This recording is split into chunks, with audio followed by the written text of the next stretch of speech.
நினைச்சது ஒண்ணு நடந்தது ஒண்ணு, அதனாலே முழிக்குது அம்மா பொண்ணு.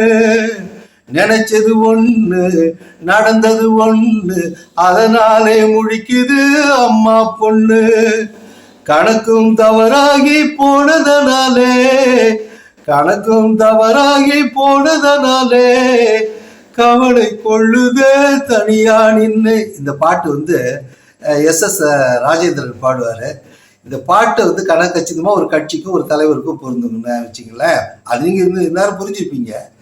நான் நேற்று ஒரு காணொலியில் இந்த பார்க்குறீங்களா இந்த இவர் வந்து மு. கலைஞன்னு பேர். இவர் வந்து திரைப்பட இயக்குனராக இருந்தார். சரியாக ஓடலன்னு நினைக்கிறேன். அதன் பிறகு வந்து இங்கே நாம் தமிழ் கட்சியில் இணைஞ்சு செயல்படுறாரு. இருக்கட்டும். ஆனால் இந்த நாம் தமிழுடைய கட்சியுடைய பேச்சாளர்கள்லாம் பார்த்தீங்கன்னா அந்த ஸ்லாங்னு சொல்லக்கூடிய இந்த உடல் மொழி வார்த்தை மொழி எல்லாம் ஒரே மாதிரி இருக்கும்.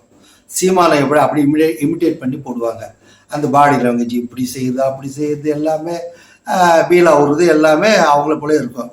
அந்த வகையில் அவர் என்ன சொல்லியிருக்காருன்னா 15 முறை விஜய் வந்து சீமான் வீட்டுக்கு போனாராம் அப்படிங்கிற ஒரு பதிவே போட்டிருக்காரு. நீங்கள் அந்த இடத்துல இருக்கும் பாருங்கள்.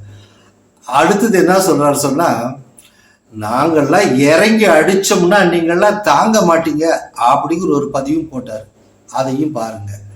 நீங்கள்லாம் இறங்கி வந்து என்ன அடிக்க போறீங்க? செத்த பாம்பா தானே அடிக்க முடியும். ரைட்டு. அடுத்தது நாகரிகமான பேச்சு பேசுறதுனால நல்லது நடக்கும். அதை தான் வந்து விஜய் என்ன சொன்னார்னா, நாங்கள் ஒரு ஜென்யூனான ஒரு டீசெண்டான அரசியல் செய்வோம்னு சொன்னாருங்களே. இதை விட ஒரு நல்ல பதில் இருக்க முடியுமா அப்படின்னு மக்கள் உணர்ந்து கொண்டு இருக்கிறாங்க. நீங்களும் உணர வேண்டும். அதே போல் இந்த கமெண்ட் பாக்ஸ்னு ஒன்று இருக்கும். அதை பார்த்தீங்கன்னா ரொம்ப கேவலமாக, நான் எனக்கெல்லாம் அப்படி வந்தது கிடையாது, வரவும் வராது. ஏன்னா அதுக்கெல்லாம் வழக்கு தொடுக்கிறதுக்கு வேண்டியான சட்ட விதிமுறைகள்லாம் வந்துக்கிட்டே இருக்கேன். நானும் அட்வொகேட்டுங்கிற முறையில் நான் உங்கள்கிட்ட சொல்லிட்டு தான் இருக்கேன் நிறைய முறை. 65(6) பிரிவில் வந்து சாட்சி சட்டத்தில் இந்த எலக்ட்ரானிக் ஐட்டம்ஸ்லேருந்து என்னென்ன வருதோ அதை வந்து நீங்கள் சாட்சி சட்டத்தில் எடுத்துக்கலாம்னு எப்பயோ வந்துருச்சு. அது இன்னும் கொஞ்சம் திருத்தம் செய்யணும்னு நான் கூட சொல்லிட்டு தான் இருக்கேன்.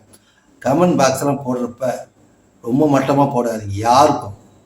இது வந்து நீங்கள் ஒரு நேரத்தில் கண்டிப்பாக சட்டத்துக்குள்ள வந்து மாட்டிப்பீங்கிறத இந்த காணொலி மூலம் நான் தெரிவித்துக் கொள்கிறேன். நன்றி, வணக்கம்.